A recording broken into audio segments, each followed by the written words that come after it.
Hello, North Valley Kids Ministry. Welcome back to a good part of the week. I said that last time, but it's okay. We're going to keep going. Now, we are going straight back into Unit 11, and we are still with David. So, we're going to first talk about our activity sheet. In this activity sheet, we are finding the home for these poor little animals that don't have their home. So, where does the squirrel go, the cow, and the bunny, and the ant? And you got to find their home. Please help them find their home. On the other side, you have a coloring sheet, like always. We're going to figure out what that means. I'm going to guess it's our boy David, though. It is. It's our boy David. Anyway, our big picture question, once again, is how is Jesus the perfect king? How is Jesus the perfect king? It says that Jesus perfectly rules over the universe as the King of Kings. Jesus perfectly rules over the universe as the King of Kings. He doesn't rule over the universe like good. No, it's perfect because he's perfect. And our key passage, once again, is from Psalm chapter 145, verses 13. It says, "Your kingdom is an everlasting kingdom, and your dominion endures throughout all generations. The Lord is faithful in all his words and kind in all his works." Psalm 145, 13. Cool, I gotta take a breath. All right, y'all ready for this story? It is God's covenant with David. So we're still with David. We are in 2 Samuel now. So 2 Samuel chapters 6 through 7.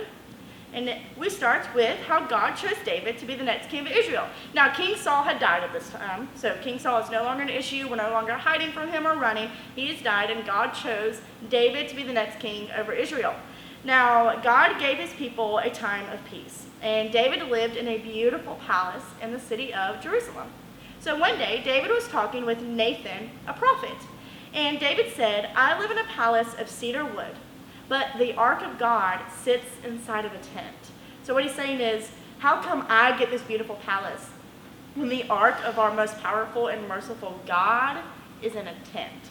So that's what he's talking about. And he says, it hardly seemed fair. It's not fair. Shouldn't God have a nicer house than I do? And David wanted to build a temple for the ark of God. Now Nathan said, "God is with you, David. Just do what you want."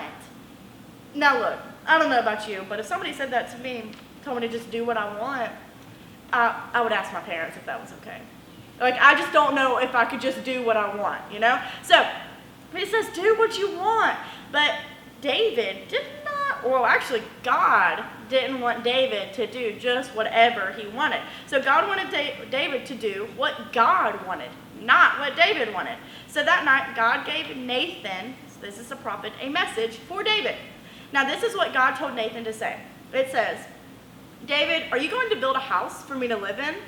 I brought my people out of Egypt. I gave them leaders to guide them. The entire time I've been with them, I haven't left. My house has been a tent. Did I ever ask anyone to build a temple for me? You used to be a shepherd, David, but I made you a king. I helped you defeat your enemies, and my people now live peacefully in their own land.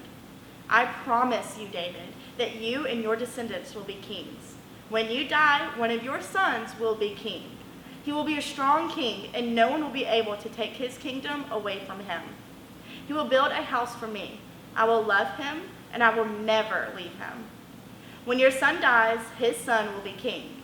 Someone in your family will be king forever." Now Nathan told David everything that God had said, which is what I just said. And David went into the tent that he had set up for the ark of the Lord. He sat down and he prayed to God immediately, right after hearing that news. And he said, "God, I don't deserve anything you have done for me, and you promised to do so much more. You are great, and there's no one like you. You chose the Israelites to be your own people. You rescued them from slavery in Egypt. God, please keep your promises. I know your words are always true." Now, right after hearing the best news David could ever hear in his entire life, he immediately went and glorified God. He didn't think about it. He just went straight and praised him for his glory and his mercy and for things that he knows he does not deserve. And that's how we should be treating God too. We should always be thanking him for everything we have. And we should always be remembering his mercy and the love that he has for us. So that is our third session in Unit 11. So make sure you keep checking back so we can hear more about David and what he does throughout his life, which is some good stuff. So keep coming back, and I'll see y'all later. Bye.